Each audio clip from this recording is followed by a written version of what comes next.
Salut la famille, j'espère que yéen ngi ci jàmm baax a baax ñun ñu ngi ci jàmm donc Barre Crypto la ci kàddu gi. Ça fait vraiment un bail defuñu vidéo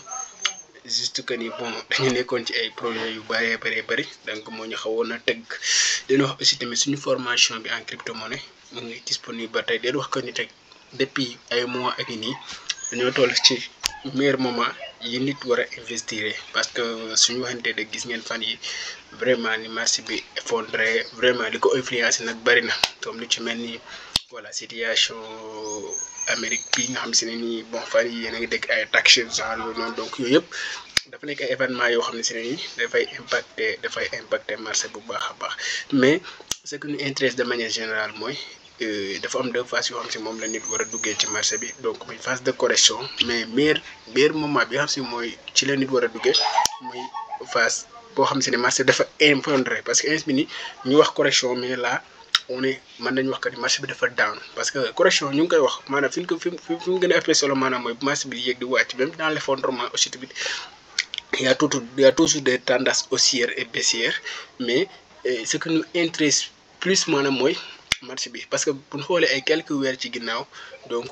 ay 3 mois 4 mois noonu ci kaw jamono yi nga xam ne moom la Donald Trump di ñëw boobu noonu doon wax que ni bon marché boobu dafa explosé woon tellement. Donc foofu on était à un état vraiment important, mais ces derniers temps donc marché bi dafa daan wax. Donc parce que comme ni ñu ko daan gisee ci lu ci mel ni genre crise fu mu am wala événement yi fi daan xew comme lu ci mel ni ay Covid et tout ça, c'est-à-dire y a des gens qui s'en profitent toujours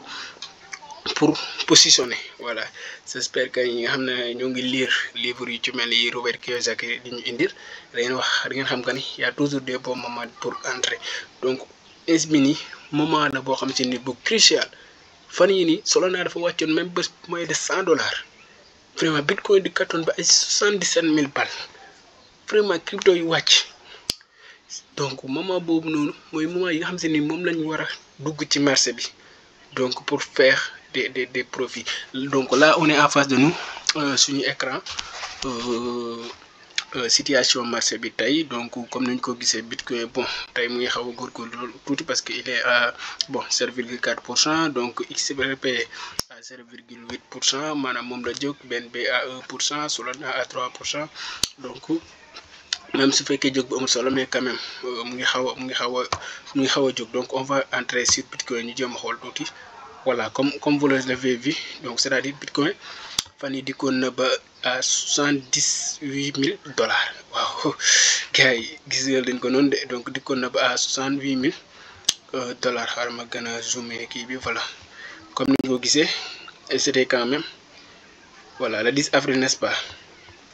Donc aujourd'hui on est à 11 avril. Donc c'est-à-dire ces derniers temps bitcoin jóge na à 78,000 balles ñëw ba 82 balles. Donc c'est-à-dire si diggante bi rek vraiment il a fait des progressions bon à 2 jours. Donc c'est-à-dire képp koo xam ne yow jëndoon nga ay investiroon nga ci moment bi nga xam si bitcoin dafa dikkoon à 78,000. tey jii rek tu as fait déjà des profits et le marché aussi tamit va continuer, parce que tamit comme ni ma leen ko waxee, donc marché bi temps yi dafa daan. Donc meilleur moment la aussi pour gars yi ngeen investir. Donc parce que tamit bu leen ñu xam ne ñoom xamuñu, donc tout le temps ñu ngi naan waaw marché bi dafa daan. Y a des gens même qui yu xam ne dañ may contacter dama wax que ni leader Barre temps yi marché bi ni mu wàcce, est-ce que du ma jaay? Ma ne leen boo leen jaay yéen a ngi mel ku jëndee 100 francs jaay juróom wala fukk ak juróom. Donc là tu vas subir des pertes. Et moment bii nii moment renforcé la. Donc c'est-à-dire mooy nit ñoo xam si ne nii amuñu psychologie, la psychologie d'un trader. Te psychologie dafa am solo trop ci nit. Voilà, donc ni ngeen gisee état yi di ci intéressé wu,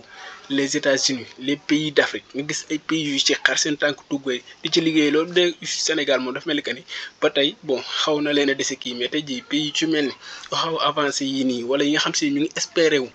pour faire des grandes réalisations. Gis ngeen tey jii pays bi ci mel Centrafrique, vraiment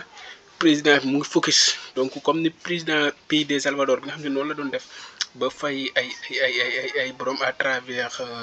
la bitcoin, c'est-à-dire à travers bitcoin crypto monnaie. Salvador vraiment il a réussi à faire beaucoup de résultats, beaucoup d'avancement ak président bi nga xam ne daf ko gëm vraiment investir ci lool. Donc j'espère que ni président bi nga xam ne moo nekk centre Afrique donc mu ngi ci focus bu baax a baax. Donc à part bon on peut ñu jéem a xool tamit dans 2 semaines donc fan la jógewaat comme vous l'avez vu, c'est-à-dire dans 2 semaines bon bitcoin dafa wàccaat ba fii gisoo di ko nëbb à $74,000 yaakaar naa le 9 avril la woon. Donc c'est-à-dire képp xam ne yow duggoon jëndoon nga ay crypto le 9 avril bitcoin dafa wàccoon ba ay $74,000. donc tey ni ngeen ko gisee tey mu ngi à 82,000 balles. donc là bi may wax yéen mu ngi à 82,000 balles, c'est-à-dire à l'instant T bi may enregistré vidéo bi maa ngi koy enregistré vendredi 11 avril 2025 ay 12h32. voilà dama xamul nag donc kañ laa ko war a mën a posté, mais xam nañ que ni mois d'avril bi yëpp ak mois yi jàll yëpp donc merci bi vraiment mu ngi ubbil nit ñi ay buntu pour ñu def ay réalisation yu am solo. donc après aussi jamono yi ñu duggaat ci beneen crypto bu am solo boo xam si ne ni jamono yi muy jar ay $82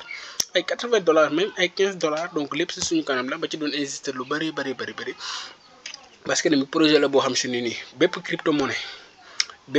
monnaie c'est-à-dire bépp crypto monnaie lépp loo xam si ne war na ko am pour ñu ne crypto monnaie bii de am nañ ci yaakaar ça va exploser ba en tout cas ça va révolutionner le monde. crypto bii nii daf ko dajale vraiment muy Solana muy projet bu am solo boo xam ne def na vraiment beaucoup de millionnaires beaucoup de milliardaires def na ko ay nit en tout cas ci marché bi. vraiment moom aussi tamit dañoo gisoon que ni fan yii tamit wàccoon na trop donc ñu dugg xool gisoo bon wàccoon na ba à $108. waaw Solana bi nga xam ne si il était dans les environ $300 donc chuté woon na ba $108. voilà gisoo $108 yi donc mu ngi ko chuté woon depuis le 10 avril. donc c'est-à-dire démb jógee na wàccoon na ba $108. waaw donc $108 yi tey ji boo ko jëndee benn pièce bu nekk boobu noonu dana jóge 108 dikk à comme tey jii nii donc day dikkaat à $119. waaw c'est-à-dire environ $120 mën nañu wax $120. donc comme vous l'avez vu c'est-à-dire bon chaque pièce bu nekk tu as fait $20 te teewul tamit ba tey mën nañ jàpp ko yi daf koy dépasser parce que tamit bon arrière ay quelques mois di ngeen xam ne que ni vraiment il gisoo bii nii il était à 147. donc ay jamono aussi xam naa bu demee ci coin market cap bi lay gën a leer wala coin Gecko wala trading view bi di ngeen gis que ni dafa jógewoon ay 293 maanaam jógewoon na ay demoon na ba ay $300 mu wàccaat. donc laa ni ay 7 avril bi donc 7 avril 2025 bi dikkoon na ba à 97 dikkoon na ba à $97 donc à 97,98 waaw c'est-à-dire ay $98 c'est-à-dire wàccoon na sax $100 yi c'est-à-dire donc le 7 avril bi rek ku ci jëndoon benn pièce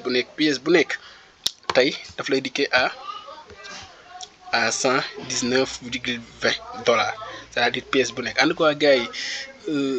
la patience aussi est très important comme ni ngeen ko gisee parce que li ci dama nekkul loo xam si ni dañuy wax rek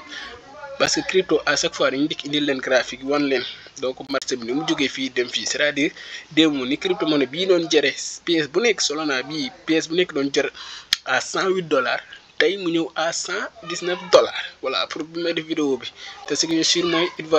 dana dem à $200 $300 te daf koy romb parce que tamit après prédiction yi ñu def moom ñu ngi koy xaar Solana bii nii ngeen di gis ay moyen de ay 110 109 110 120 bon en tout cas d'après les prédictions il peut toucher $1,000. donc comme ni Solana bii nga xam si moo dikkoon bitcoin bi xam ne moo dikkoon ay $100,000 donc moom aussi tamit ñu ngi koy xaar ay $1,000. voilà ñu ngi koy xaar ay $1,000 donc voilà comme ni ngeen ko gisee c'est kañ la woon ci 2024 bi j'espère que c'était le 19. ok le 23 janvier 2025 la woon donc le 23 janvier 2025 ni du gisee woon mu woon ay 106,000 balles avant mu fay àgg gisoo leen ko 53 c'est-à-dire il a presque doublé donc ñëw à c'est-à-dire prix crypto monnaie bi prix bitcoin bi mu ngi jóge à $53,923 ñëw à $106,182. en tout cas moment bii daal moment la donc tey bu ndikkaatee mën nañ wax kay donc moom dafa jóge à 100 000 balles environ 106 000 balles 106 000 dollars donc wàccaat tey ba ay ba dikkaat ba à 78 000 dollars donc 78 000 balles donc là dafa jógaat demaat gisoo ngi leen ko nii vraiment ñëw à 80 000 balles voilà dikkaat ba 82 000 balles c'est-à-dire il faut toucher les 99 000 retoucher aussi son ancien kii c'est-à-dire il peut dépasser même son ancien ATH en tout cas pour chercher les 150 000 balles après les 200 000 balles donc tout ça mën nañ ko gis fii ak 2025 donc moment bi moment la boo xam ne ni il faut beaucoup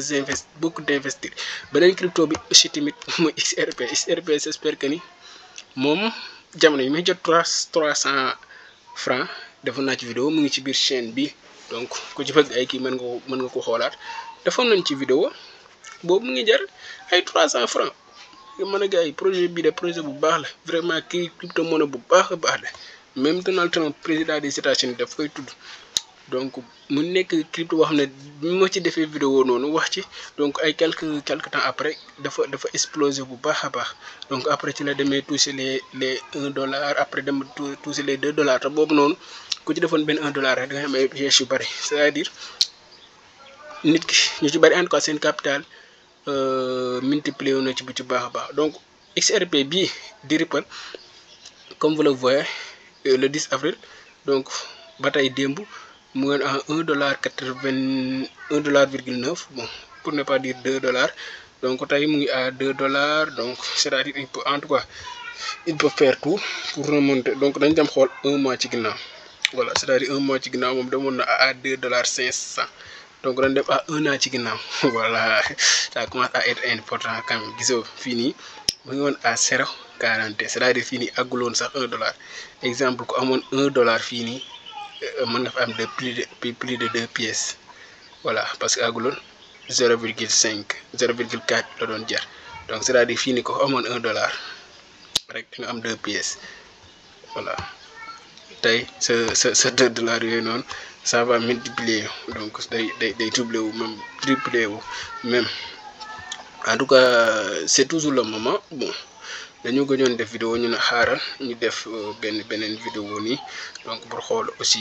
situation marché bi et tout ça xam naa Cardano ADA bi xam naa benn crypto monnaie benn bu nekk danañ ci dikkaat pour gën ci yaatal parce que même Cardano ADA bi ça fait quelques mois duggoon naa fi ma ne leen gars yi ADA bi aussi tamit nañ ko bàyyi xel moom tamit bon il a explosé mais toujours c'est le bon moment donc crypto monnaie gars yaa ngi nii Pi Network bi moom j'espère que ni gars yi ñu ngi ko doon topp bu baax a baax puis biñ ko listé donc dafa chuté waan na donc là